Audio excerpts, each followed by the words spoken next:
Welcome to আমার class 4-এর বাটারফ্লাইয়ের test of Bengal এই গল্পের অ্যাক্টিভিটি 4।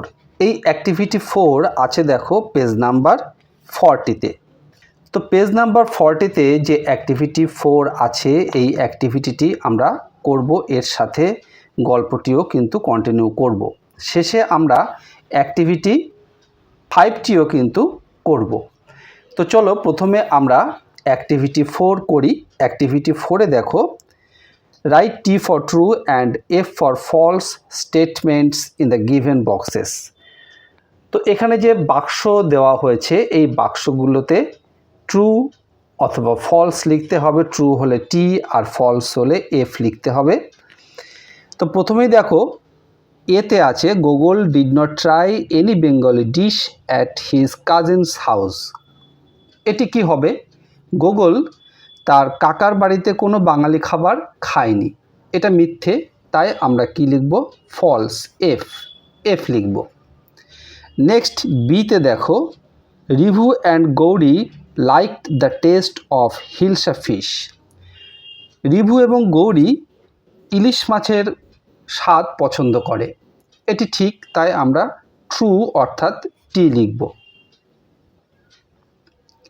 নেক্সট সিতে দেখো Gogol saw a lot of green in Joynagar.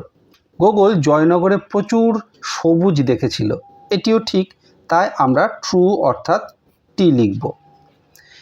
Next দেখো goggles grandmother did not welcome them, অর্থাৎ ঠাকুমা গোগলদেরকে অভ্যর্থনা করেনি, এটা ভুল, তাই আমরা কি লিখব? আমরা ফলস অর্থাৎ এফ লিখব। এইভাবে কিন্তু অ্যাক্টিভিটি 4 কমপ্লিট করে ফেললাম। এবার দেখো লেটস কন্টিনিউ, অর্থাৎ গল্পটি আবার আমরা এগিয়ে নিয়ে যাব। এর আগে কিছুটা পড়েছি, আবার নতুন করে এখানে আরেকটু পড়ব। প্রথমে দেখো ইট ওয়াজ 9:30 AM, অর্থাৎ সকাল 9:30। They sat in the open courtyard in the pleasant morning sunshine. Grandma had prepared hot luchis and potato curry for them. Gogol was hungry. He found the food very tasty. He was licking his fingers. তো একটু বাংলাটা বুঝে নিই। এটা ছিল সকাল 9:30। They sat in the open courtyard in the pleasant morning sunshine. তারা সকালবেলার সুন্দর সূর্যের আলোয় উঠোনে বসেছিল। এখানে দেখো লাল রঙের কিছু শব্দ আছে, যে শব্দগুলোর অর্থ এখানে ওয়ার্ডট্রোভের ভিতরে আছে। কোর্টইয়ার্ড মানে an open space in front of house, অর্থাৎ বাড়ির সামনে ফাঁকা জায়গা, সেটিকে আমরা উঠোন বলি। তারপর দেখো grandma had prepared hot luchis and potato curry for them. ঠাকুমা তাদের জন্য গরম গরম লুচি আর আলুর তরকারি তৈরি করেছিল। গোগল ওয়াজ হাংরি, গোগলের খুব খিদে পেয়েছিল। He found the food very tasty, সে দেখলো সেই খাবারগুলো কিন্তু খুব সুস্বাদু। He was licking his fingers, সে আঙুল চেটে চেটে খেলো। তারপর দেখো after breakfast the children played in the courtyard. সকালের খাবার হয়ে গেল, তাহলে সকালের খাওয়ার পরে তারা কোথায় গেল? তারা সেই কোর্টইয়ার্ড অর্থাৎ উঠোনে খেলা শুরু করে দিল। টাইম পাস্ট কুইকলি, খুব তাড়াতাড়ি সময় কেটে গেল। ইট ওয়াজ সুন 12 ইন দ্য আফটারনুন, খুব তাড়াতাড়ি 12টাও বেজে গেল।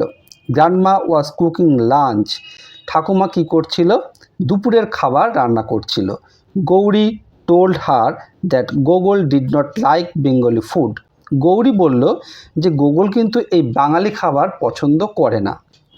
গ্র্যান্ডমা স্মাইল্ড, গ্র্যান্ডমা একটু হাসলেন, অর্থাৎ ঠাকুমা হাসলেন। She took all them into the kitchen, তিনি সবাইকে রান্নাঘরে নিয়ে গেলেন।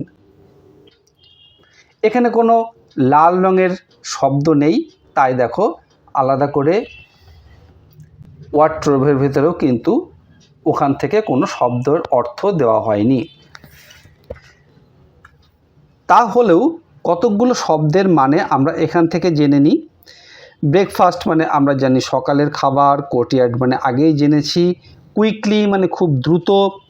তারপরে দেখো আছে কিচেন, কিচেন মানে রান্নাঘর, এটি আমরা সকলেই জানি। তারপরে যে অংশটুকু আছে এখানে দেখো, Gogol could see now the actual process of Bengali cooking. Gogol তখন দেখলো কিভাবে বাঙালি খাবার রান্না করা হয়। He felt a new interest in Bengali food. ওই সমস্ত দেখে, অর্থাৎ বাঙালি খাবার রান্না করা দেখে এই বাঙালি খাবারের প্রতি গুগলের একটা নতুন আগ্রহ তৈরি হলো। He ate a hearty lunch of rice and rohu curry. সে একটা খুব সুন্দর, হার্টি মানে এখানে খুব মনোমুগ্ধকর বা খুব ভালো লাগা একটা বিষয় বোঝানো হয়েছে। তাহলে সে খুব ভালোবেসে, অর্থাৎ ভালো লাগার মতো একটি জিনিস কি, ভাত এবং রুই মাছের ঝোল সে কিন্তু দুপুরে খেলো। দেন দেয়ার ওয়াজ রসগোল্লাস অ্যান্ড সুইট কার্ড। তারপরে কি ছিল, রসগোল্লা ছিল এবং মিষ্টি দই ছিল। In the evening, the children sat around grandma and heard stories.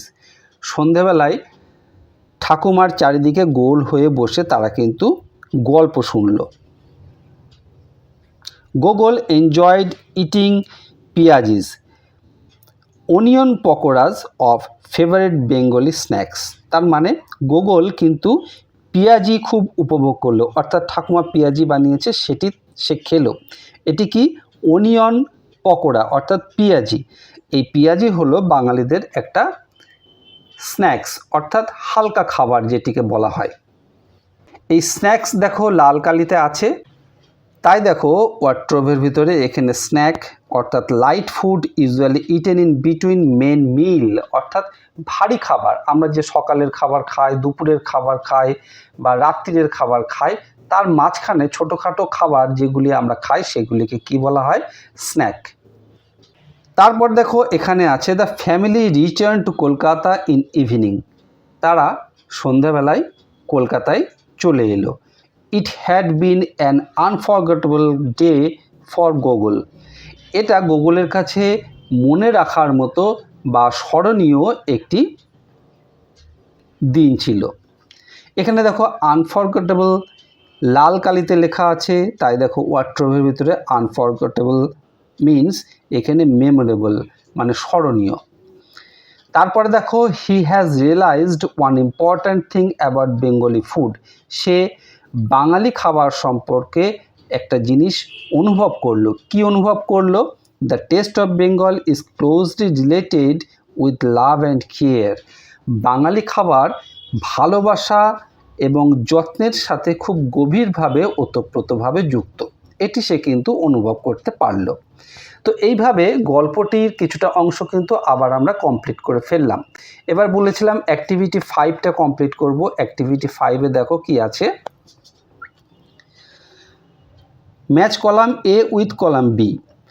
Column এর সাথে কলাম বির মিল করতে হবে। তো প্রথমে আছে দেখো গ্র্যান্ডমা অর্থাৎ ঠাকুমা। তো এখান থেকে কোনটির সাথে মিল হবে? সি দাগ, সি দাগে had prepared hot luchis and potato curry. ঠাকুমা এটি তৈরি করেছিল, তাই এক দাগের সাথে সি দাগটি আমরা মিল করে দিলাম।